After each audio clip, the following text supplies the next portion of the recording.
Welcome to Real Life and Real Estate. My name is Nikki Robbs. I'm a real estate agent serving Tacoma, Develop, and more. And today's going to be a little bit different. Today, I'm going to share with you about some of my top concerns for our sandwich generation friends. If you are like me, then you have grown children who are preparing to leave the home, or they have left home and they're having their young adult years with all of the struggles and all of the joys that come with that. But at the same time, we have aging parents. And some of our aging parents can stay in their homes a long time. And others of them will need to consider what happens next. And so if you've been listening to the podcast, I've had a series of people come on to talk about the services that they provide for our aging parents and also for us as the adult children who are helping our parents with those issues. So if you are in that age of life, like I am, then this episode is really for you. And so let's dig in. Here are some of the concerns that I see and hear from friends, from clients, from just people in the community. First of all, we have a unique financial strain because we're trying to get our kids into independence. We're supporting them through their independence. That can be emotional, but it can also be financial. Sometimes we are the co-signers on their cars, or we're trying to help them with their apartment costs or their rental costs. We're trying to get them into their own homes and helping them have the real life perspective that we have gained over our many, many years of being homeowners. And so we already have that financial strain if we're continuing to care for our kids, but our parents also need care and they might need caregivers. Sometimes that affects our careers because then we sometimes become the caregivers.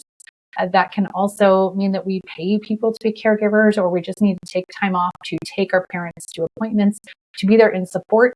Maybe they can drive themselves, and that's great. But sometimes they need us to be an objective person in the room to help support medical appointments. That can take a financial strain on us, on this generation of people. And I will probably just say us, and I'll probably point to myself a lot because I'm in this season with you.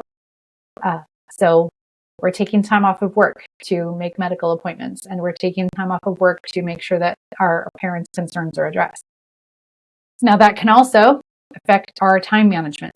Like I said, we might need to work less or fewer hours or a different type of structure than what we were experiencing before. That can also mean we find our focus shifting frequently between kids and parents, and we might even feel a bit left out. So the time management of juggling all of these things and all of these concerns can really take its toll on us, which leads to emotional stress. This can be difficult.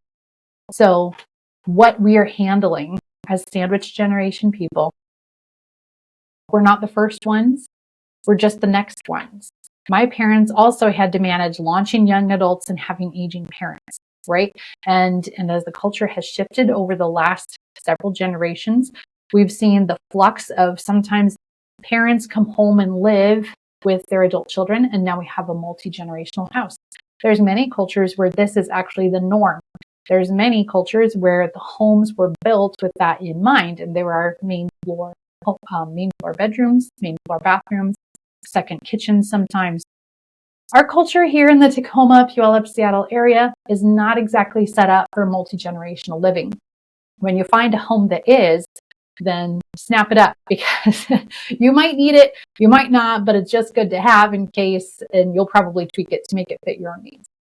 But the emotional stress of handling all that means that then the self-care and all of the tools that we learned as we were raising our kids to manage ourselves is being put to the test again because now we're having demands on both sides. Now, there's a lot of health and safety concerns during this time of our life because our parents have physical needs, but they also may be experiencing some mental health needs, whether that's a memory loss and you may be looking for memory care, you may be looking at some early Alzheimer's or dementia. All of these things, it can take an emotional toll on us, on you, really. At the same time, we're looking for their best care for not only do we have grab bars, is this bathroom safe? Is this a fall risk? How can we even leave the house if there are too many stairs? So we're looking around. We're taking note of all of these things and it weighs on our minds, and it weighs on our shoulders, and it weighs on our hearts.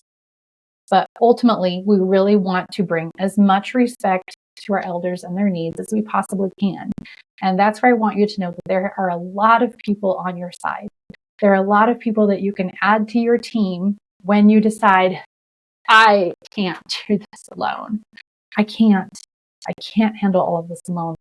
And so I hope you go back and listen to a couple of previous episodes on this podcast.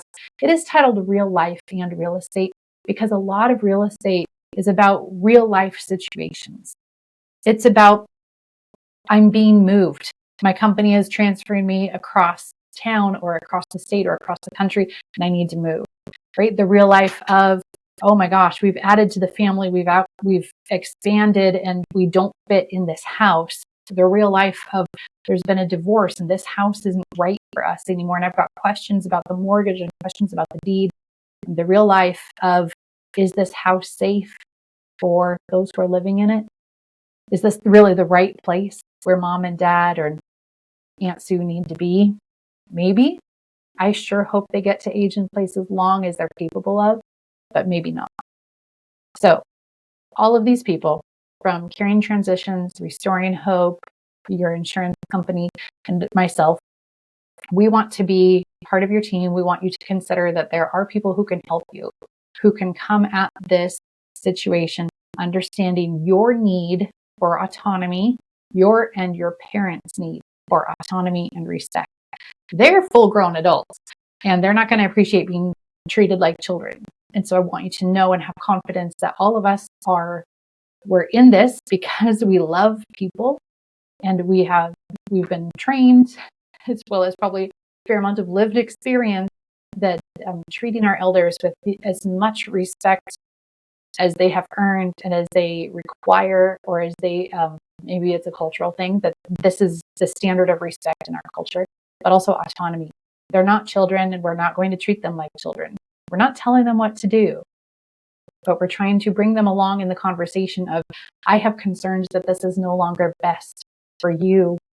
I have concerns that maybe this house isn't going to work for you if you have a fall, if we can't keep up the maintenance, especially for those of us who don't live near our parents.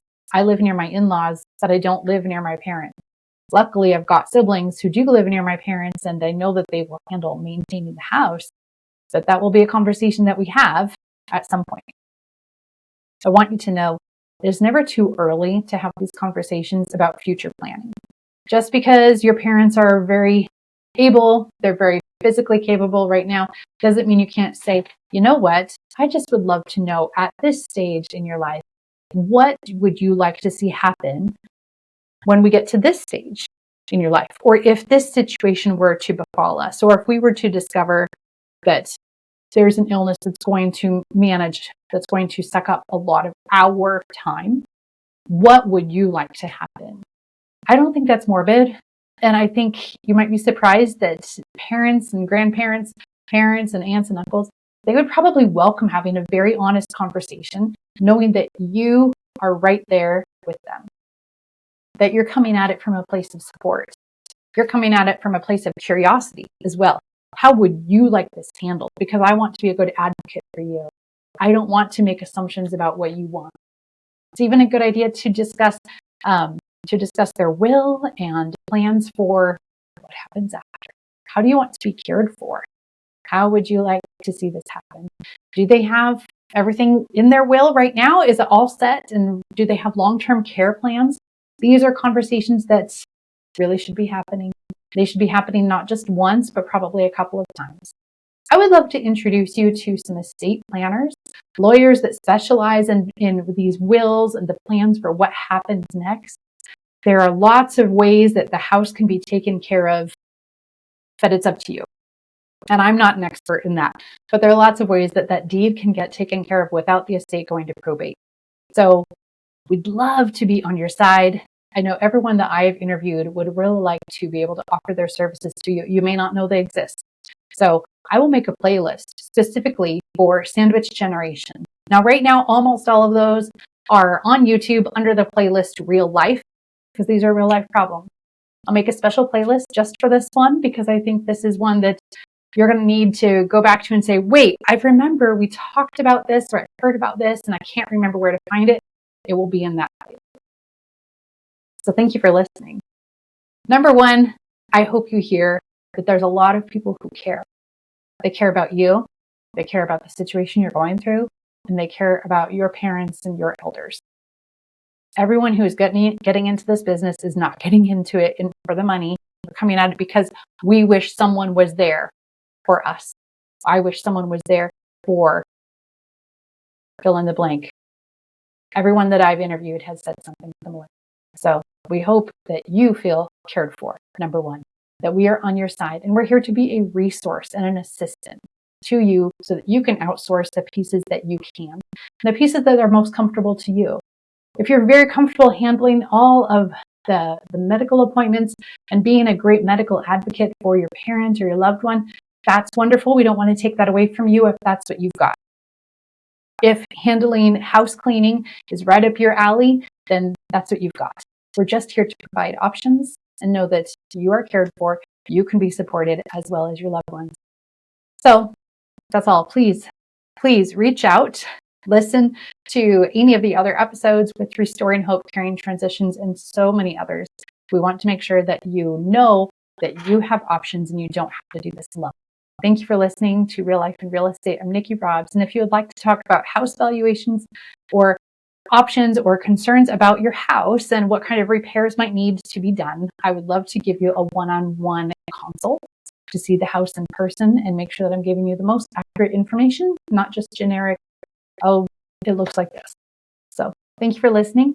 This episode was edited and produced by Will Robbs. If you need any podcast or video editing, hit him up. And for anything else, you'll find my contact information in the show notes, as well as a list of the other episodes that were recorded previously to this. So thanks for listening. Let's get you home.